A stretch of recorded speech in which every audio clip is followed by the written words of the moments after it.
जय हिंद साथियों, स्वागत करते हैं आपको हमारे यूट्यूब चैनल एग्जामिल पर में।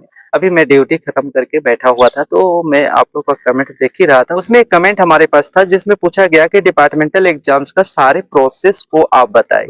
इसमें डिपार्टमेंटल एग्जाम्स किस तरह से होता है उन सारी चीजों को आप बताएं। तो मेरे भाई, मैं इस वीडियो में आप लोग को बताने वाला हूँ। आप लोग जब रेलवे में ज्वाइनिंग करते हो, चाहे वो पोस्टमैन हो, चाहे ट्रैकमैन हो, या आप लोग एसएनटी या सीएनडब्ल्यू या किसी भी पोस्ट ग्रुप टी के लिए आप भरते हो, तो आप लोग को डिपार्टमेंटल एग्जाम्स कौन कौन से देने को मौका मिलेगा, आप डिपार्टमेंटल एग्जाम्स दे करके क्या क्या बन पाओगे, उसको इस वीडियो में आप लोग को बताने वाला हूँ। सबसे पहले आप लोग चैनल को सब्सक्राइब कर ले मेरे भाई, और वीडियो पसंद आता है तो लाइक कर दे मेरे भाई। मैं आप लोग को बताना चाहूंगा, प्रमोशन के लिए आप लोग को दो टाइप से प्रमोशन होता है। एक तो आपको सीनियरिटी बेस्ड प्रमोशन होता है और एक आपको एग्जाम्स दे करके प्रमोशन होता है। तो सीनियरिटी बेस अगर देखा जाए अभी 2025 तक का, तो लेवल 1 जैसे पोस्टमैन मैं हूं ना, तो लेवल 1 लेवल 2 तक ही बनाता था। ठीक है, जैसे हमारे यहाँ एक पोस्टमैन भैया ड्यूटी करता है, उसका 28 साल जॉब हो गया, फिर भी वो लेवल 2 में ही है। ठीक है, लेकिन अभी 2026 में एक रूल्स बना दिया कि आप यदि पोस्टमैन में ज्वाइनिंग करते हो तो लेवल 1 में आप ज्वाइन कर रहे हो। ठीक है, तो लेवल 1 के बाद आपको लेवल 2 बनाएगा, लेवल 2 में आपका बेसिक बढ़ जाएगा, फिर उसके बाद आपका लेवल 3 नहीं डायरेक्ट लेवल 4 बनाएगा, उसमें बेसिक बढ़ेगा। उस लेवल 4 के बाद आपको डायरेक्ट लेवल 5 बनाएंगे। लेवल 5 तक आप पूरी उम्र में आप लेवल 5 तक बनोगे, जिसमें आपका संटिंग जमादार बनाया जाएगा और जिसमें 2800 ग्रेड पे का जॉब रहेगा। ठीक है, तो ये हो गया आपका सीनियरिटी बेस्ड प्रमोशन। अब मैं आप लोग को बताने वाला हूं, इसमें डिपार्टमेंटल एग्जाम्स दे करके आप कितने सालों तक में आप अपना पोस्ट चेंज कर सकते हो।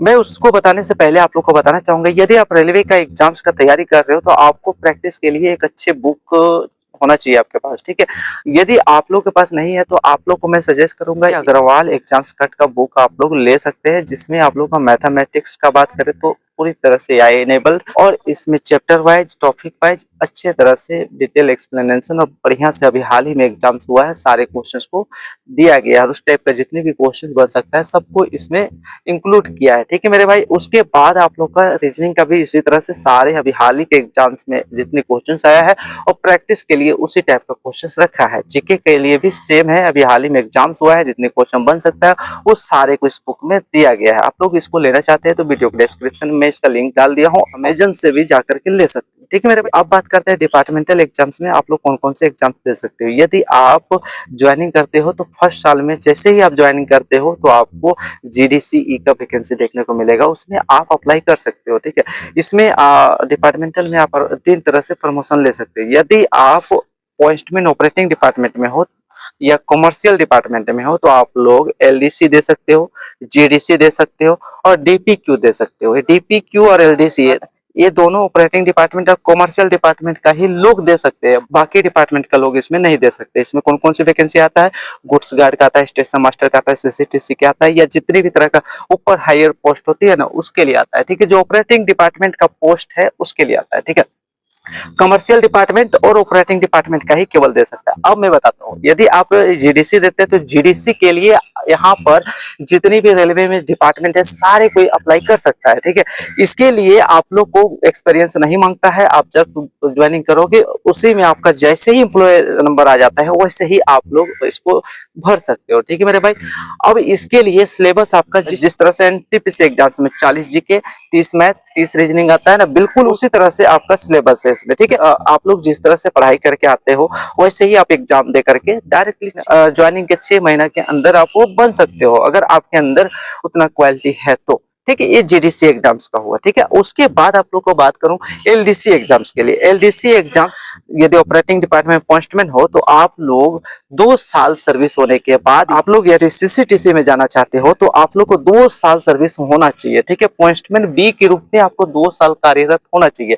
अब बात करते हैं इसमें, यदि स्टेशन मास्टर या गुड्स गार्ड बनना चाहते हो यानी ट्रेन मैनेजर, तो आपका एलडीसी में पॉइंटमैन ए बनने के बाद आप अप्लाई कर सकते हो। पॉइंटमैन ए 3 साल में बना देता है, ठीक है। वो डिवीजन पर डिपेंड पड़ता है कि कितने साल पे बनाया जाता है। जैसे कि यहाँ बात करो आगरा में तो 2 साल के अंदर बना देता है, खड़गपुर और सीकेपी 3 साल में बनाता है, रांची आपका 4 से 5 साल ले लेता है, ठीक है।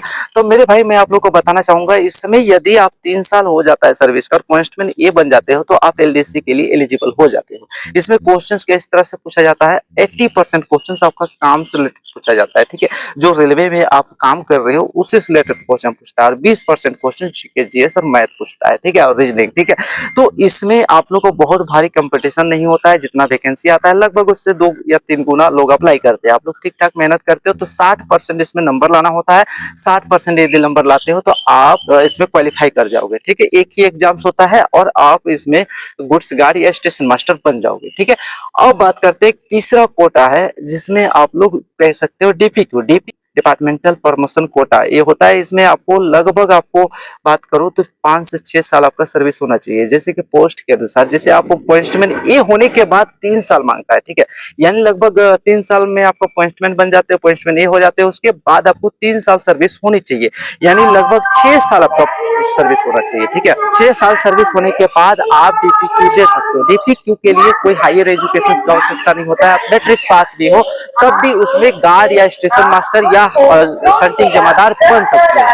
तो मेरे भाई इसमें भी आपको नॉर्मल क्वेश्चंस रहता है, जो आपका काम से रिलेटेड, आपका एक्सपीरियंस है उससे रिलेटेड, ठीक है। तो डिपार्टमेंटल एग्जाम से रिलेटेड जितनी भी जानकारी था मैं इस वीडियो में कोशिश किया आप लोग को बताने का। यदि आप लोग और भी कोई जानकारी छूट गया होगा तो मैं नेक्स्ट वीडियो में कवर कर दूंगा। आप लोग चैनल को सब्सक्राइब करके रखना, ताकि मैं रेलवे से जुड़ी जितनी भी इंफॉर्मेशन हो सारी इस चैनल पे देता रहूं, और तैयारी में आप लोग का गाइड भी करते रहो। आप लोग मेरे भाई इस चैनल पे नए आए हो तो चैनल जरूर सब्सक्राइब करिएगा, और वीडियो पसंद आता है तो लाइक करना और अपने जरूरतमंद दोस्तों को भी शेयर करना, ठीक मेरे भाई। मिलते हैं नेक्स्ट वीडियो में, तब तक के लिए जय हिंद जय भारत।